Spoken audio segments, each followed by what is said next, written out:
कल्पना कीजिए एक ऐसी दुनिया की जहां सरकार हर जगह कैमरे लगा चुकी है, हर व्यक्ति की गतिविधियों पर नजर रखी जाती है, इतिहास को रोज बदला जाता है और धीरे धीरे लोगों की सोच तक नियंत्रित कर ली जाती है।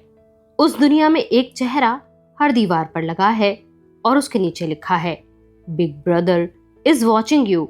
डरावनी बात यह है कि यह किसी फिल्म की कहानी नहीं थी, यह एक किताब थी। 1984, एक ऐसी किताब जिसे पढ़कर आज भी लोग सिहर उठते हैं, क्योंकि आज जब हम सर्विलांस टेक्नोलॉजी, फेक न्यूज और प्रोपेगेंडा के दौर में जी रहे हैं, तो बहुत से लोग कहते हैं कि यह किताब सिर्फ कहानी नहीं बल्कि एक चेतावनी थी। लेकिन यहाँ सबसे बड़ा सवाल उठता है कि आखिर जॉर्ज ऑरवेल ने ऐसी दुनिया की कल्पना कैसे कर ली? इसका जवाब उनकी किताब में नहीं, उनकी जिंदगी में छिपा है। ऑरवेल ने वर्मा में एक औपनिवेशिक पुलिस अधिकारी के रूप में काम किया। उन्होंने स्पेनिश गृह युद्ध देखा और यूरोप में उभरती तानाशाही सरकारों के भयावह असर को महसूस किया। शायद इसीलिए उन्होंने समझ लिया था कि मनुष्यों को नियंत्रित करने का सबसे शक्तिशाली तरीका हथियार नहीं, भाषा और सूचना है। उनके उपन्यास का नायक विंस्टन स्मिथ एक जगह कहता है, सबसे अच्छी किताबें वो होती हैं जो हमें वही बताती हैं जो हम पहले से जानते हैं। और शायद इसी वजह से 1984 सिर्फ एक उपन्यास नहीं, यह तानाशाही की कार्यप्रणाली को समझने की खिड़की है। एक ऐसी कहानी जहां सच को झूठ बनाया जाता है और इतिहास को बदला जाता है और इंसान की सोच तक को नियंत्रित किया जाता है। तो आइए शुरू करते हैं जॉर्ज ऑरवेल की अमर और भयावह दुनिया 1984 की कहानी। और यकीन मानिए, यह कहानी सिर्फ भविष्य की नहीं है, इसमें हमारा वर्तमान भी छिपा हुआ है। भाग 1। वह अप्रैल का चटकीला ठंडा दिन था और घड़ियां 13 बजा रही थीं। तीखी हवा से बचने के लिए विंस्टन स्मिथ अपनी ठोड़ी को सीने से लगाए जल्दी से विक्ट्री मैंशन के शीशे के दरवाजों से अंदर आया, लेकिन उसके बावजूद वह किरकिरी धूल को अंदर आने से नहीं रोक सका। गलियारा उबली हुई गोभी और सड़े हुए गलीचे सी बदबू मार रहा था। उसके कोने में दीवार पर गलियारे के भीतरी हिस्से के हिसाब से कुछ ज्यादा ही बड़ा पोस्टर चिपका हुआ था।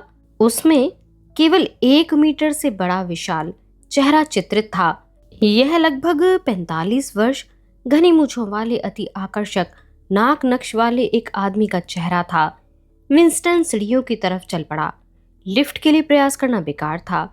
सबसे बेहतर समय में भी वह कभी कभार ही काम करती थी और आजकल तो दिन के वक्त बिजली भी काट दी जाती है। यह हेट वीक यानी नफरत वाले हफ्ते के लिए अल्प व्यय अभियान की तैयारी थी। घर 7वीं मंजिल पर था और विंस्टन, जो 39 वर्ष का था और अपनी दाईं एड़ी के ऊपर वेरिकोस अल्सर से पीड़ित था, धीमे धीमे आराम करते हुए चल रहा था। हर तल पर लिफ्ट के सामने दीवार पर लगे पोस्टर से विशाल चेहरा घूरता रहता। यह चित्र इस तरह से बनाया गया था कि लगता था जैसे उसकी आंखें आपका पीछा कर रही हों। उसके नीचे का शीर्षक था, बिग ब्रदर तुम्हें देख रहा है। घर के अंदर एक मधुर सी आवाज सूचीबद्ध आंकड़े पढ़ रही थी, जिसका ताल्लुक कच्चे लोहे के उत्पादन से था। आवाज एक धुंधले दर्पण की तरह बने अंडाकार धातु के फलक से आ रही थी, एक जो कि दाएं हाथ की दीवार की सतह का हिस्सा था। विंस्टन ने एक स्विच को दबाया। इससे आवाज थोड़ी धीमी हो गई, लेकिन शब्द फिर भी साफ साफ सुनाई दे रहे थे। इस उपकरण, उसे टेलीस्क्रीन कहा जाता था, को धीमा किया जा सकता था, लेकिन पूरी तरह से उसे बंद नहीं कर सकते थे। वह खिड़की की तरफ गया। उसकी छोटी सी दुर्बल कदकाठी थी। सिर्फ उसकी नीली पोशाक उसके शरीर की दीनहीन स्थिति को आकार दे रही थी, जो पार्टी की वर्दी थी। उसके सुनहरे बाल थे। चेहरा स्वभावतः आशावान। घटिया साबुन और कम धार वाले उस्तरे से त्वचा खुरदरी हो चुकी थी और शीतकाल की ठंड अभी ही खत्म हुई थी। बंद खिड़कियों से बाहर भी दुनिया ठंडी दिखाई दे रही थी। सड़क पर हवा के थपेड़े धूल और कागज के टुकड़ों को सर्पिल गति से उड़ा रहे थे। हालांकि सूरज चमक रहा था और आकाश एकदम नीला था। वहां अन्य कोई रंग नहीं दिखाई दे रहा था, सिवा पोस्टरों के जो सब जगह चिपके हुए थे। हर कोने से काली मूंछ वाला चेहरा घूर रहा था। एक तो घर के ठीक सामने था, बिग ब्रदर देख रहा है, उसका शीर्षक कह रहा था, जबकि काली आंखें सीधे विंस्टन की आंखों में देख रही थीं। आगे सड़क पर कोने से फटा दूसरा पोस्टर हवा में फड़फड़ा रहा था और उसके ऊपर लिखा एकल शब्द इगसॉक बारी बारी से ढक और उघड़ रहा था। वहीं दूर एक हेलीकॉप्टर छतों के ऊपर उड़ता हुआ क्षण भर के लिए नीली मक्खी की तरह हवा में मंडराया और फिर घूमते हुए उड़ गया। यह लोगों की खिड़कियों से ताका झांकी करने वाली पुलिस थी जो गश्त पर थी। गश्त का कोई खास मतलब नहीं था, केवल थॉट पुलिस महत्वपूर्ण थी। विंस्टन के पीछे से टेली स्क्रीन अब भी कच्चे लोहे और 9वीं 3 वर्षीय योजना के अधिनिर्वहन के बारे में बता रही थी। टेली स्क्रीन आदान प्रदान एक साथ किया करती थी। अत्यंत धीमी फुसफुसाहट से ऊपर की गई विंस्टन की कोई भी आवाज इसके द्वारा उठा ली जाती, और तो और जब तक कि वह इस टेली स्क्रीन की दृष्टि के दायरे में है उसको देखा और सुना जा सकता है। वास्तव में यह जानने का कोई जरिया नहीं था कि किस क्षण तुम पर निगाह रखी जा रही है, कितनी बार और किस प्रणाली के द्वारा थॉट पुलिस किसी व्यक्ति विशेष से समन्वय स्थापित कर ले। इसका सिर्फ अनुमान ही लगाया जा सकता था। यह भी संभव था कि वे सब पर हर वक्त नजर रख रहे हों, लेकिन जो भी हो वे जब भी चाहे आपसे जुड़ सकते हैं। आपको जीना तो था ही, जी भी रहे थे उस आदत के साथ जो अब सबकी एक सहज प्रवृत्ति बन चुकी थी। यह पूर्व धारणा थी कि आपकी किसी भी आवाज और अंधेरे में की गई किसी गतिविधि के अतिरिक्त हर गतिविधि को बारीकी से जांचा जा रहा है।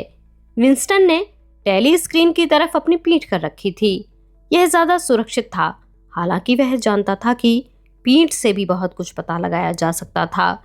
1 किलोमीटर दूर धुंधले भूदृश्य के ऊपर से उतनी सफेद गगनचुंबी इमारत सत्यता के मंत्रालय की थी। यह उसका कार्यालय था। कुछ अरुचि और वैमनस्य भाव के साथ उसने सोचा, यह लंदन है, एयर स्ट्रिप 1 का मुख्य शहर, ओशेनिया की तीसरी सबसे बड़ी आबादी वाला प्रांत। उसने अपने बचपन की किसी भी ऐसी याद को कुरेदने का प्रयास किया कि जिसे जाना जा सके। क्या लंदन हमेशा ऐसा ही था? ऐसे ही 19वीं सदी वाले खंडर जैसे घर जिनके एक तरफ लट्ठों का भंडार पड़ा था, खिड़कियां गत्ते से ढकी हुई थीं और जंग लगे लोहे की छतें, बगीचे की दीवारें यहाँ वहां से टूटी हुई थी, बमबारी वाले स्थान जहां पलस्तर की धूल हवा में फैली हुई थी और मलबे पर से व्हीलों का पौधा बढ़ने की कोशिश कर रहा था। एक बड़ा सा क्षेत्र जो बमबारी ने साफ कर दिया था। वहां मुर्गी खानों की तरह लकड़ी के घरों की एक घटिया बस्ती उभर आई थी, लेकिन कुछ फायदा नहीं हुआ क्योंकि वह कुछ भी याद नहीं कर सका। बचपन की उसकी यादों में कुछ नहीं बचा था सिवा तेज रोशनी वाली झांकी के, जिसकी कोई पृष्ठभूमि नहीं थी और अधिकतर सब कुछ अस्पष्ट था। सत्यता का मंत्रालय, न्यूज स्पीक, दिखने में आश्चर्यजनक रूप से दूसरी इमारतों से एकदम भिन्न था। वह एक विशालकाय पिरामिड से दिखने वाली चमकती सफेद संरचना थी, एक के बाद एक छतों से ऊपर उठती, करीब 300 मीटर ऊंची हवा में। जहां विंस्टन खड़ा था वहां से सुंदर सफेद अक्षरों में लिखे हुए पार्टी के 3 नारों को पढ़ना संभव था। युद्ध शांति है, स्वतंत्रता गुलामी है, अज्ञानता शक्ति है। कहा जाता था कि सत्यता के मंत्रालय में भूतल पर 3000 कमरे थे और उतने ही उसके नीचे उस तरह की दिखने वाली अन्य आकार की 3 और इमारतें लंदन में फैली हुई थीं। इन्होंने चारों तरफ की शिल्पकला को इस कदर ठिगना कर दिया था कि विक्ट्री मैंशन की छत से इन चारों को एक साथ देखा जा सकता था। वे 4 मंत्रालयों की इमारतें थीं जिन पर पूरी सरकार की प्रणाली बटी हुई थी। सत्यता का मंत्रालय, जिसके अंतर्गत समाचार, मनोरंजन, शिक्षा और ललित कला आती थी। शांति का मंत्रालय युद्ध से संबंधित था। प्रेम का मंत्रालय कानून और सुव्यवस्था देखता था और समृद्धि के मंत्रालय के ऊपर अर्थव्यवस्था का दायित्व था। न्यूज स्पीक में उनका नाम छोटा सच यानी मिनी ट्रू, छोटा अमन, या मिनी पैक्स, छोटा प्रेम, या मिनी लव और छोटी समृद्धि अथवा मिनी प्लेंटी था। प्रेम का मंत्रालय सच में डरावना था। उसके अंदर कहीं भी खिड़कियां नहीं थी। विंस्टन कभी भी प्रेम के मंत्रालय के अंदर नहीं गया था, यहाँ तक कि उसके आधे किलोमीटर के अंदर तक भी नहीं। सरकारी कार्य के अलावा उसके अंदर घुसना असंभव था और वहां जाने के बाद भी उलझे हुए तारों से बनी भूल भुलैया को भेदते हुए स्टील के दरवाजे और छुपे हुए मशीन गनों को पार करना पड़ता था। और तो और जो सड़क उसके बाहरी अवरोध तक जाती थी उसमें गुरिल्ला से दिखने वाले वर्दी में पहरेदार जोड़ वाले लठ से लैस होते थे। विंस्टन अचानक पलटा। उसने अपने चेहरे पर शांत आशावाद का भाव रखा था, जो कि टेलीस्क्रीन की तरफ देखते वक्त उचित था। कमरा पार करके वह रसोई में घुसा। इस वक्त मंत्रालय छोड़ने पर उसे कैंटीन के अपने दोपहर के भोजन का त्याग करना पड़ा था और उसे पता था कि रसोई में खाने का कुछ नहीं था सिवा एक काली ब्रेड के जो उसने सुबह के नाश्ते के लिए बचाकर रखी थी। उसने ताक में रखी सफेद लिखावट से चिन्हित विक्ट्री जीन नामक पारदर्शी पेय की बोतल निकाली। उसमें बदबूदार तेलीय किस्म की चावल से बनी चीनी शराब की गंध आ रही थी। विंस्टन ने करीब 1 कप भर कर शराब निकाली और स्वयं को एक झटके के लिए तैयार करते हुए उसे दवाई की तरह गटक लिया। तुरंत ही उसका चेहरा सुर्ख लाल पड़ गया और आंखों से पानी बहने लगा। शराब नाइट्रिक एसिड की तरह थी और उसको घुटकने पर ऐसा एहसास हुआ जैसे किसी ने सिर के पीछे रबर के डंडे से जोर से मारा हो। फिर एक क्षण बाद ही पेट की ज्वलन ठंडी हो गई और दुनिया ज्यादा सुखद दिखने लगी। उसने एक तोड़े मुड़े पैकेट जिस पर विक्ट्री सिगरेट्स लिखा था उसे एक सिगरेट निकालकर बिना सोचे समझे सीधे पकड़ लिया, जिससे उसका तंबाकू फर्श पर गिर गया। अपने दूसरे प्रयास में वह ज्यादा सफल रहा। वह वापस बैठक के कमरे में गया और टेलीस्क्रीन की बाईं तरफ रखी छोटी मेज की दराज से उसने कलम दवात और मोटी छोटे आकार की खाली पन्ने वाली किताब निकाली, जिसका पीछे का कवर काला और आगे का संगमरमरी था। किसी कारणवश बैठक की टेलीस्क्रीन कुछ असामान्य स्थिति में रखी हुई थी। वैसे सामान्यतः वह दीवार के आखिर में रखी होती थी, जहां से पूरे कमरे को देखा जा सकता था। आज वह खिड़की के सामने वाली लंबी दीवार पर रखी हुई थी। उसके एक तरफ हल्का सा मेहराब बना हुआ था, जहां विंस्टन अभी बैठा हुआ था, और इस जगह को शायद मकान बनाते वक्त किताबों की अलमारी के लिए छोड़ा गया था। उसके नीचे दबकर बैठे हुए विंस्टन टेलीस्क्रीन की दृष्टि के क्षेत्र से बाहर था। बेशक उसे सुना जा सकता था, लेकिन जब तक वह अपनी इस वर्तमान स्थिति में रहता तब तक उसे देखा नहीं जा सकता था। आंशिक रूप से कमरे की असामान्य भौगोलिक स्थिति उसे वह करने की प्रेरणा दे रही थी जो वह अब करने जा रहा था। लेकिन इसकी प्रेरणा उस किताब ने भी दी थी जो उसने मेज की दराज से निकाली थी। वह विशेष रूप से सुंदर किताब थी। उसके चिकने मखमली पन्ने जो समय के साथ हल्के पीले पड़ गए थे, अपने में खास थे, जिनका पिछले 40 वर्ष में उत्पादन नहीं हुआ था। वह अनुमान लगा सकता था कि किताब उससे भी पुरानी होगी। उसने शहर की झुग्गी झोंपड़ी की एक गंदी सी कबाड़ की दुकान की खिड़की में इसे रखा हुआ देखा था। कौन सी झुग्गी झोंपड़ी, यह उसे याद नहीं था, और इसे देखते ही उसे हर हालत में प्राप्त करने की इच्छा ने उसे बेचैन कर दिया था। दल के सदस्यों से यह अपेक्षित नहीं है कि वे साधारण दुकानों पर जाएं।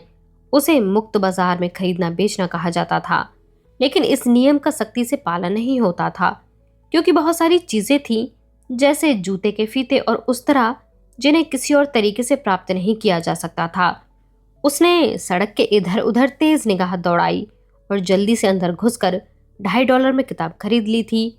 उस वक्त उसको खरीदने का कोई खास उद्देश्य नहीं था। उसे अटैची में रखकर अपराध भाव के साथ वह घर आया था। कुछ न लिखा होने पर भी वह एक जोखिम भरी संपत्ति थी। अब जो वह करने जा रहा था वह था डायरी को खोलना। वह अवैध नहीं था, कुछ भी अवैध नहीं था, क्योंकि अब वहां कोई निश्चित कानून नहीं था। लेकिन पता चलने पर यह निश्चित था कि सजाए मौत मिलती या कम से कम 25 वर्ष के लिए बलपूर्वक उसे श्रम शिविरों में डाल दिया जाता। उसने कलम में निब लगाई और चूसकर उसकी चिकनाई हटाई। कलम एक प्राचीन उपकरण था जिसका उपयोग कभी हस्ताक्षर के लिए किया जाता होगा, और उसने इसे मुश्किल से छिपते छुपाते प्राप्त किया था, केवल इसलिए कि उसे लग रहा था कि इतना सुंदर चिकना कागज इस योग्य था कि उस पर असली निब से लिखा जाए, न कि पेंसिल स्याही से खुरचा जाए। वास्तव में वह हाथ से लिखने का आदी नहीं था, सिवाय कुछ बहुत छोटी टिप्पणी के। सामान्यतः वह सब कुछ बोलकर श्रुत लेखन करता था, जो कि यहाँ उसके वर्तमान प्रयोजन के लिए असंभव था। उसने कलम को स्याही में डुबोया और क्षण भर के लिए वह रुका। उसकी आंतें तक थरथरा गई थीं। कागज को चिन्हित करना एक निर्णायक काम था। उसने छोटे बेढंगे अक्षरों से लिखा, 4 अप्रैल 1984। वह पीछे होकर बैठ गया। उसे एक बेबसी के भाव ने पूरी तरह जकड़ लिया था। शुरुआत करते हुए वह निश्चित रूप से नहीं जानता था कि यह 1984 है। यह लगभग यही तारीख होगी, क्योंकि वह काफी हद तक आश्वस्त था कि उसकी उम्र 39 वर्ष है, और उसे विश्वास था कि वह 1944 या 1945 में जन्मा था। लेकिन आजकल साल 2 साल के अंदर किसी तिथि की स्पष्ट व्याख्या करना मुमकिन नहीं था। उसे अचानक आश्चर्य होने लगा कि वह किसके लिए यह डायरी लिख रहा है। भविष्य के लिए, जिसका जन्म अभी हुआ नहीं है, उनके लिए। कुछ पल के लिए उसका दिमाग पन्ने पर लिखी संदेहात्मक तारीख पर रुका, फिर न्यूज़स्पीक के शब्द दोहरी सोच डबल थिंक पर अटक गया। पहली बार वह जिस कार्य को करने जा रहा है उसके परिणाम के बारे में वह सोचने लगा। तुम किस तरह भविष्य के साथ संवाद कर सकते हो? यह प्राकृतिक रूप से असंभव था।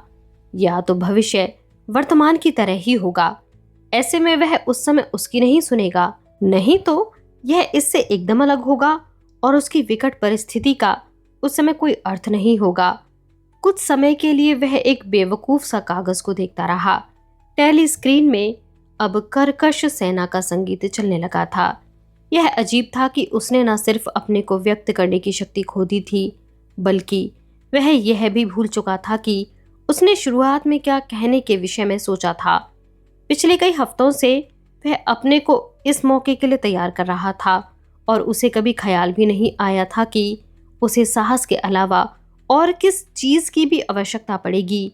वास्तविकता को लिखना आसान होगा। उसे सिर्फ अपने अंतरंग में वर्षों से चल रहे बेचैन संवाद को कागज पर लिखना है। लेकिन इस क्षण उसके सभी एकल संवाद शुष्क हो गए थे। यही नहीं, बल्कि उसके वेरिकोस अल्सर में भी असहनीय खुजली होना शुरू हो गई थी। वह उसको खुजला नहीं सकता था, क्योंकि अगर वह ऐसा करता तो वह सूज जाता। समय बीतता जा रहा था। अपने सामने रखे कागज के खालीपन के अलावा उसे और कोई होश नहीं था। एड़ी के ऊपर की त्वचा की खुजली, संगीत का शोरगुल और शराब सेवन से हुआ थोड़ा सा नशा, किसी भी चीज का कोई असर नहीं था। अचानक एकदम घबराहट में उसने लिखना शुरू कर दिया। उसे इसका कोई अंदाजा नहीं था कि वह क्या लिख रहा है।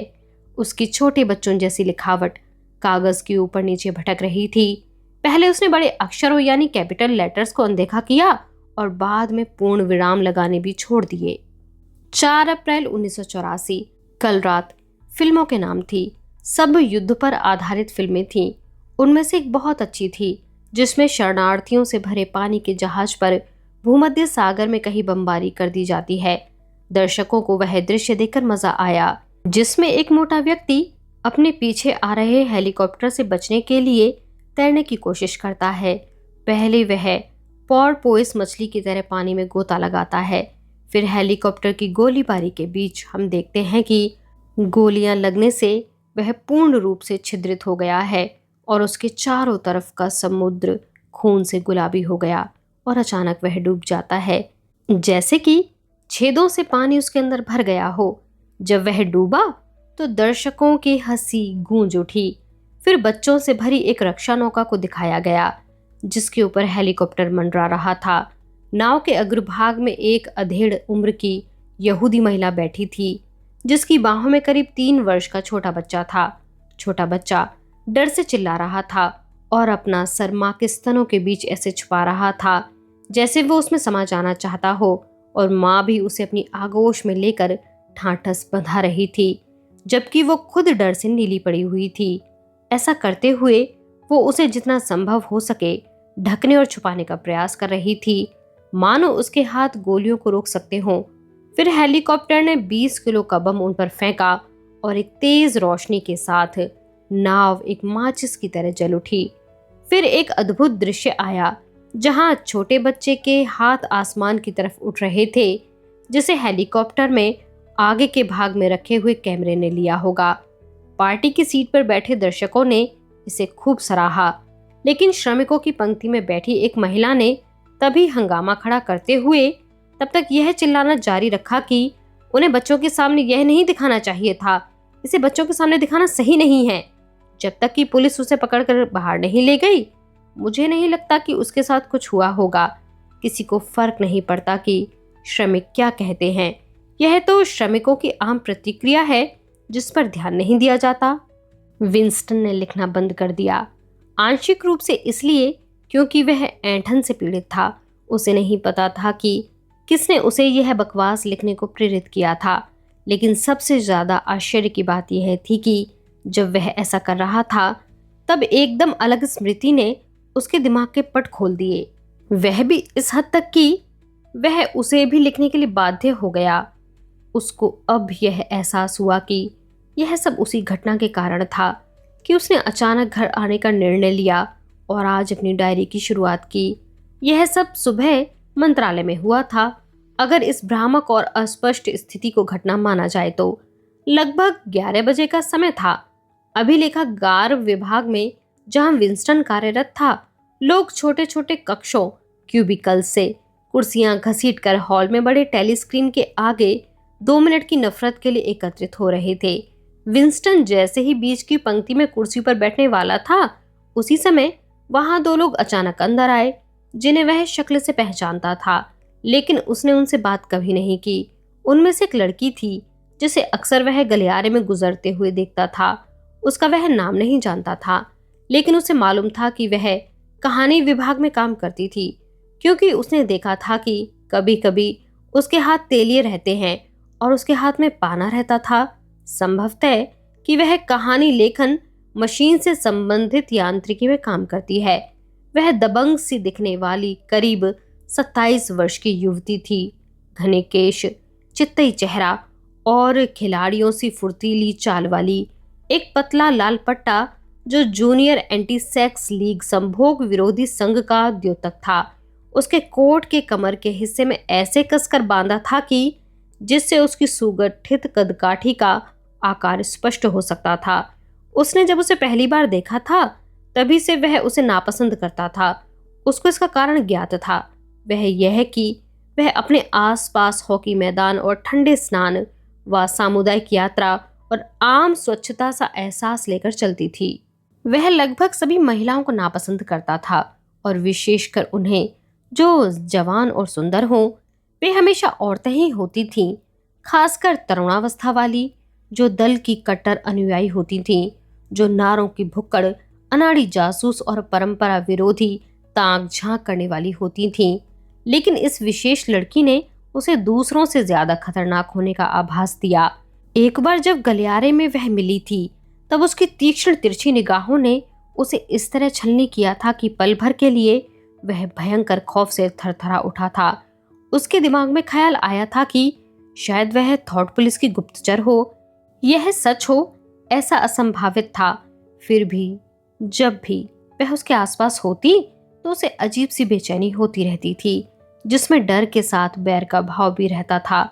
दूसरे आदमी का नाम ओब्रायन था, आंतरिक दल का सदस्य और ऐसे पद पर आसीन जो महत्वपूर्ण व दूसरों की पहुंच से दूर था। इतना कि उसके बारे में विंस्टन को धुंधला सा ही ज्ञान था। जब लोगों ने कोट पहने आंतरिक दल के सदस्यों को आते देखा, तब कुर्सी के आसपास के लोगों के बीच क्षण भर को चुप्पी छा गई। ओब्रायन एक मोटी गर्दन वाला विशाल व स्थूल शरीर वाला आदमी था, जिसका चेहरा रूखा, हास्यपूर्ण और निर्दयी सा दिखने वाला था। कठोर छवि के बावजूद उसके चाल चलन में एक निश्चित आकर्षण था। चश्मे को अपनी नाक पर बार बार रखने का उसका ढंग लोगों को कुछ अजीब ढंग से अपने वश में कर लेता था, जिसमें अजीब सी सभ्यता भी शामिल थी। उसके व्यक्तित्व और शारीरिक हाव भाव 18वीं सदी के उस कुलीन और रईस व्यक्ति की याद दिलाते थे, जो किसी को नस्वारदान पेश कर रहा हो। विंस्टन ने ओब्रायन को लगभग 12 वर्षों में करीब दर्जन बार देखा होगा। उसे अपने अंदर उसके प्रति एक गहरा सा लगाव लगा, केवल इसलिए नहीं कि ओब्रायन के शिष्टाचार और विजित योद्धा स्वरूप उसके कदकाठी का विरोधाभास उसके अंदर कौतूहल जगाते थे, बल्कि सबसे ज्यादा इसलिए क्योंकि उसके मन में ये विश्वास था, या विश्वास नहीं सिर्फ एक उम्मीद थी, कि ओब्रायन का राजनीतिक कट्टरवाद विशुद्ध नहीं था। उसके चेहरे में कुछ ऐसा था जो प्रबल रूप से इसको इंगित करता था। ऐसा भी कहा जा सकता था कि उसके चेहरे पर परंपरा विरोध भी नहीं, बल्कि बुद्धिमता दिखाई देती थी। कुछ भी हो, उसकी छवि एक ऐसे व्यक्ति की थी जिसे यदि तुम टेलीस्क्रीन की निगाहों से बचकर अगर अकेले पा सको तो उसे सब कुछ खुलकर बता सकते हो। मैंने अपने इस अनुमान को प्रमाणित करने की कभी छोटी सी कोशिश भी नहीं की थी। वास्तव में ऐसा करने का कोई जरिया नहीं था। ठीक इसी क्षण ओब्रायन ने अपनी हाथ की घड़ी देखी और देखा 11 बजने वाले हैं। तब स्पष्ट रूप से उसने अभिलेख विभाग में 2 मिनट नफरत के खत्म होने तक रुकने का निश्चय किया। वह विंस्टन की ही पंक्ति में कुछ दूरी पर बैठ गया। उन दोनों के बीच में एक छोटे कद व सुनहरे बालों वाली महिला बैठी थी, जो विंस्टन के बगल वाले कक्ष में काम करती थी। काले बालों वाली लड़की ठीक उसके पीछे बैठी थी।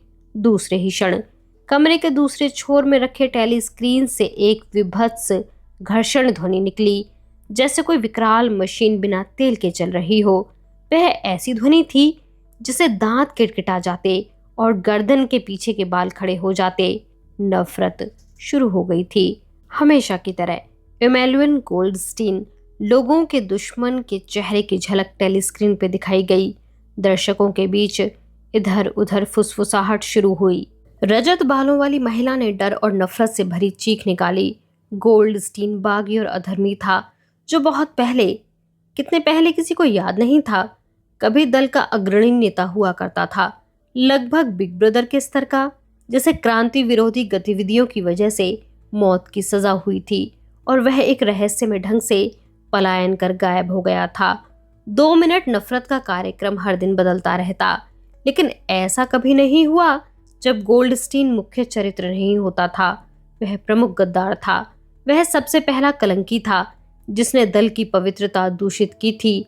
उसके बाद दल के विरुद्ध सब अपराध, धोखे, तोड़फोड़ के काम, विधर्मी विकृतियां सब उसकी शिक्षण से पनपे। वह कहीं न कहीं अभी भी जीवित था और षड्यंत्र रच रहा था। शायद समुद्र के उस पार किसी विदेशी वेतनदाता के संरक्षण में कभी कभी अफवाह उड़ती थी कि शायद वह ओशिनिया में ही कहीं छिपा हुआ है। विंस्टन का सीना जकड़ा हुआ था।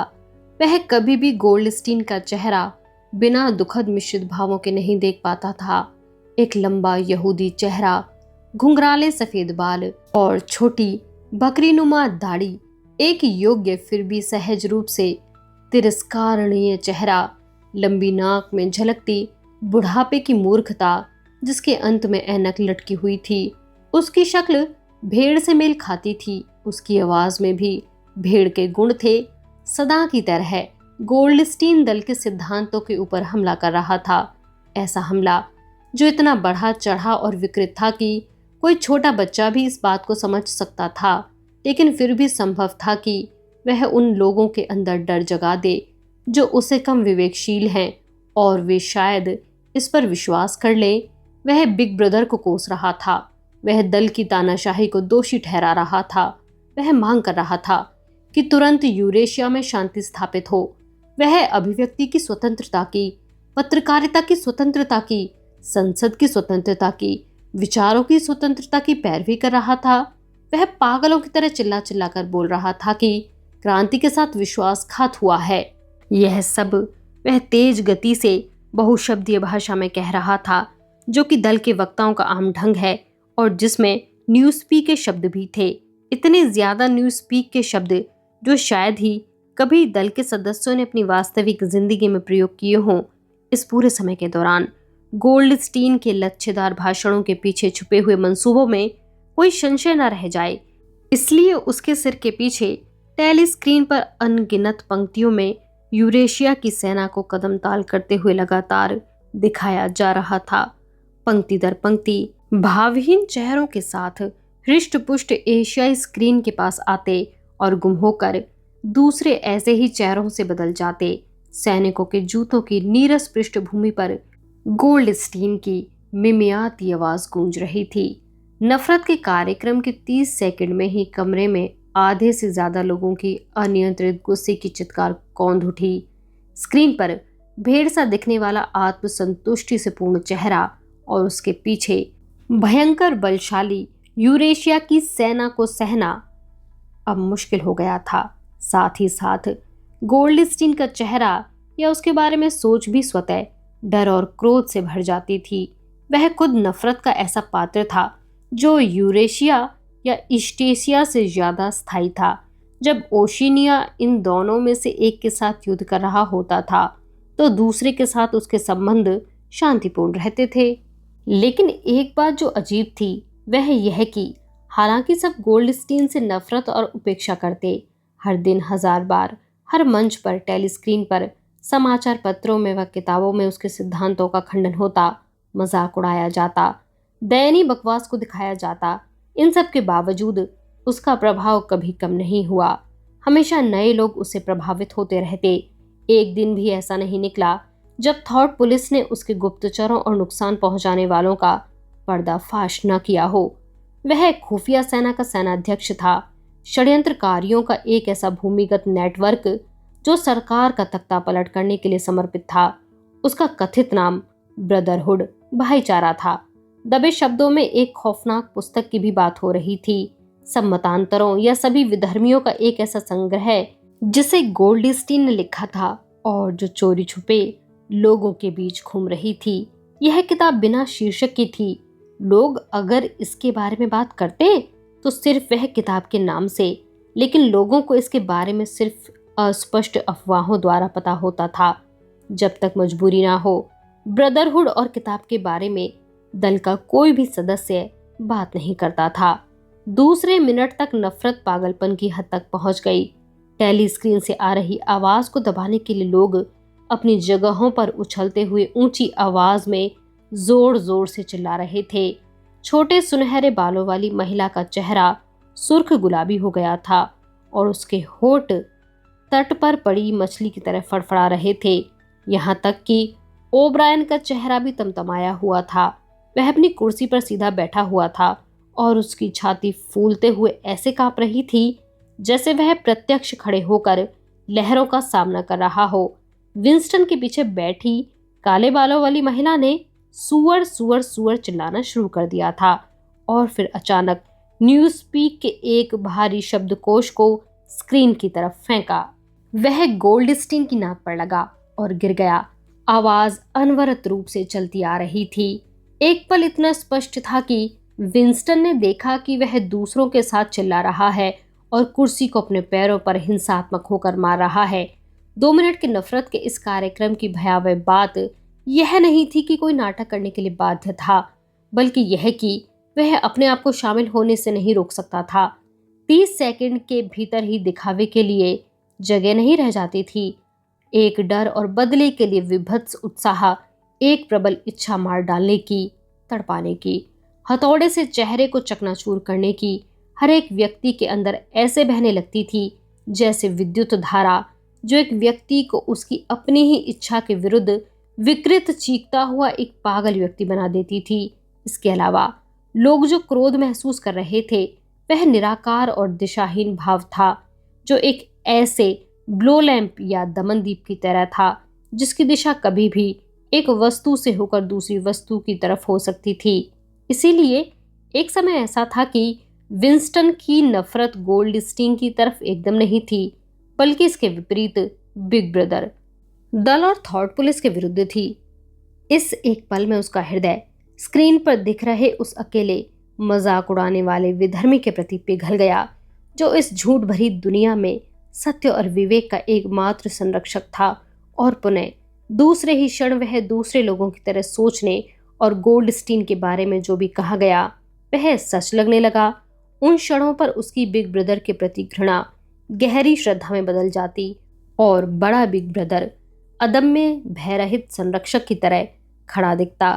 एशियाई समुदाय के विरुद्ध चट्टान सा खड़ा हुआ वह गोल्डस्टीन अपने एकाकीपन, बेबसी और उसके अस्तित्व के प्रति संदेह के बावजूद एक डरावने जादूगर की तरह लगने लग रहा था, जो केवल अपनी प्रभावशाली आवाज के बल पर सभ्यता का विनाश करने में सक्षम था।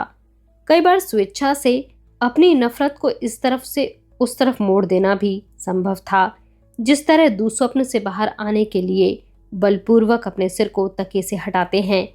अचानक विंस्टन ने प्रयास करके स्क्रीन के चेहरे के प्रति अपनी नफरत को काले बालों वाली लड़की जो उसके पीछे थी उसकी तरफ मोड़ दिया। उसके दिमाग में सुंदर ज्वलंत मायाजाल कौंध उठा। वह रबर के डंडे से मारकर उसे मौत के घाट उतार देगा। वह उसे नंगा खूंटी पर बांधकर संत सेबेस्टियन की तरह तीरों से बेंध देगा। वह उसका बलात्कार करेगा और चरमोत्कर्ष के वक्त उसका गला काट देगा। वह अब पहले से बेहतर ढंग से समझने लगा कि वह उसे नफरत क्यों करता है। वह उसे नापसंद करता है क्योंकि वह युवा, सुंदर और काम भावना रहित है, क्योंकि वह उसके साथ सोना चाहता था जो वह कभी नहीं कर पाएगा, क्योंकि उसकी आकर्षक लचीली कमर जो उसको अपनी बाहों में भरने को प्रेरित करती है, उस पर घिनौना लाल फीता बंधा हुआ था जो पवित्रता का आक्रामक प्रतीक था। नफरत अपने चरम पर पहुंचने लगी।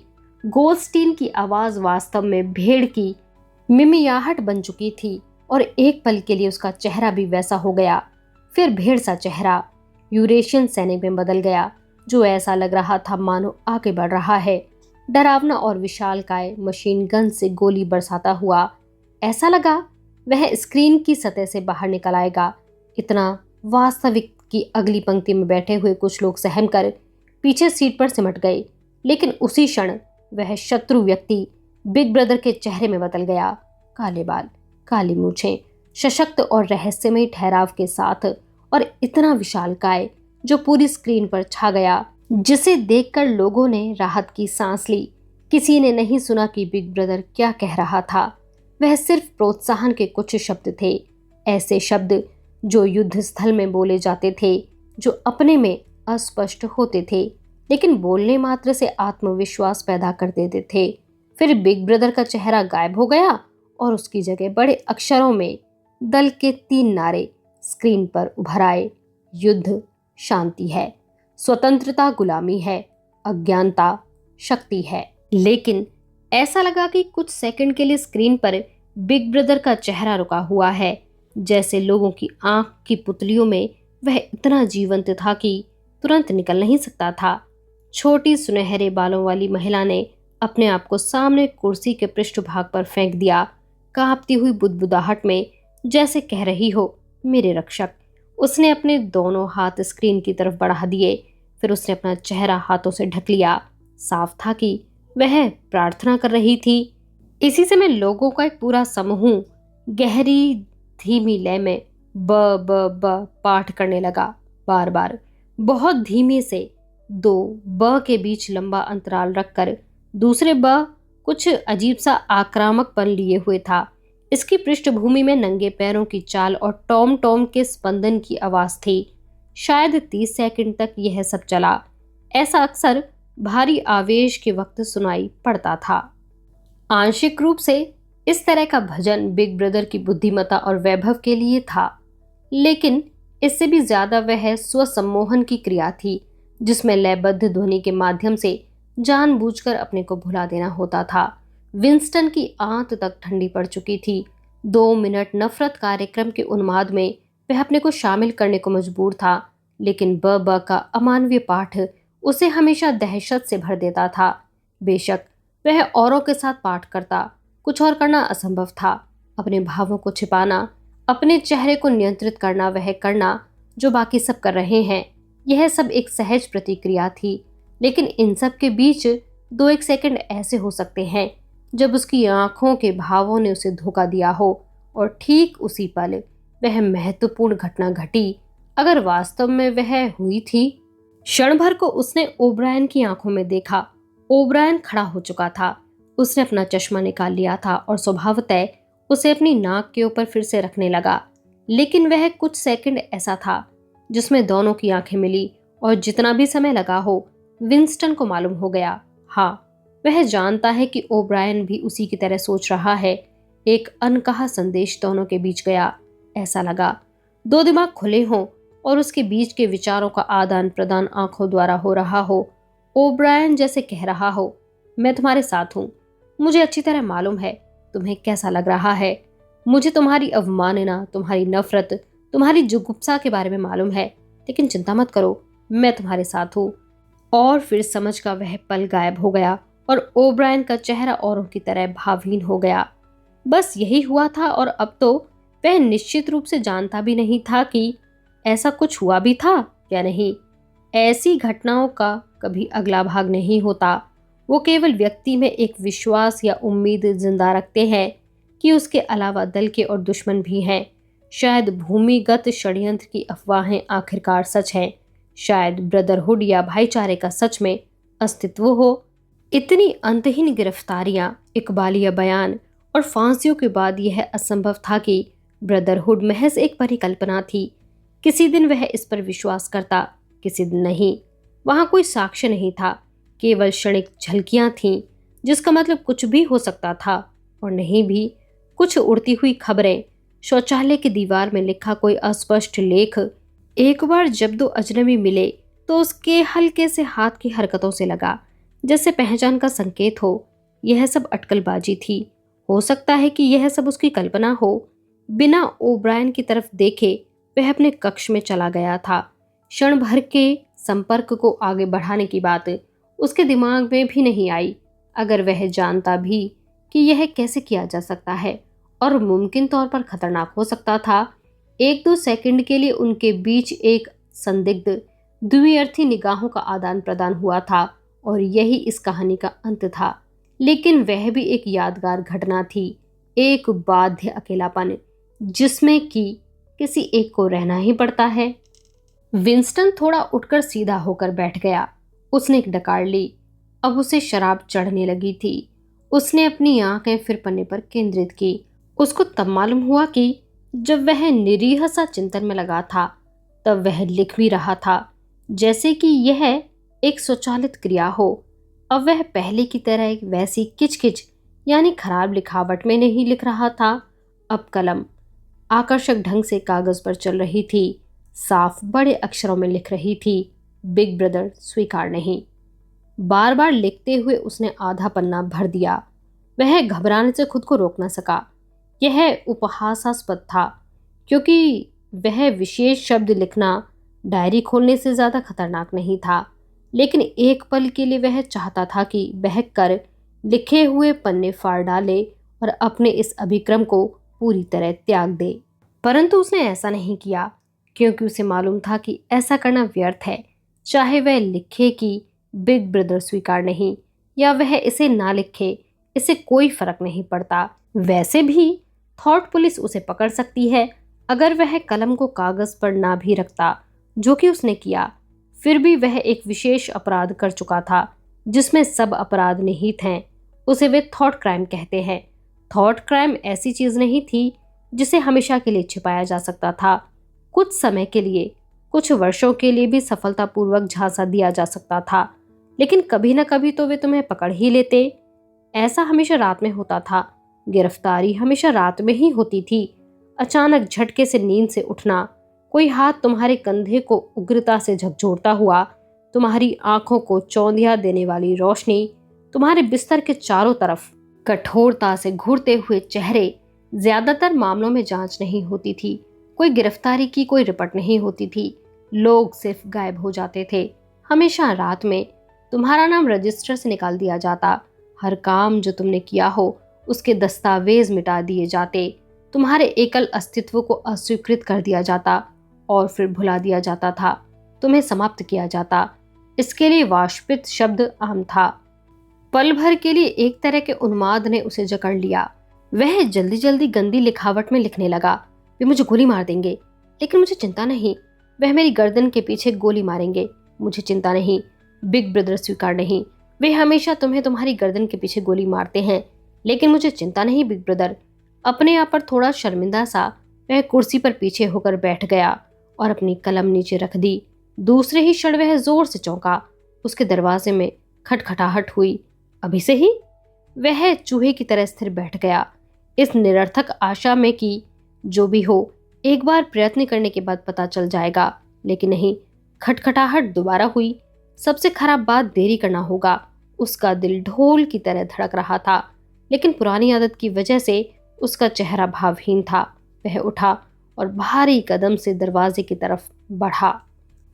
यहीं पर समाप्त होता है इस पुस्तक का पहला भाग, लेकिन असली कहानी तो अब शुरू होती है, क्योंकि इस दुनिया में सिर्फ शरीर ही नहीं, सच और सोच भी कैद कर ली जाती है। क्या एक अकेला इंसान इस पूरी व्यवस्था के खिलाफ खड़ा हो सकता है? विंस्टन स्मिथ के साथ आगे क्या होने वाला है, यह जानने के लिए अभी चैनल को सब्सक्राइब कर लीजिए, क्योंकि 1984 की कहानी का अगला हिस्सा और भी ज्यादा खतरनाक होगा।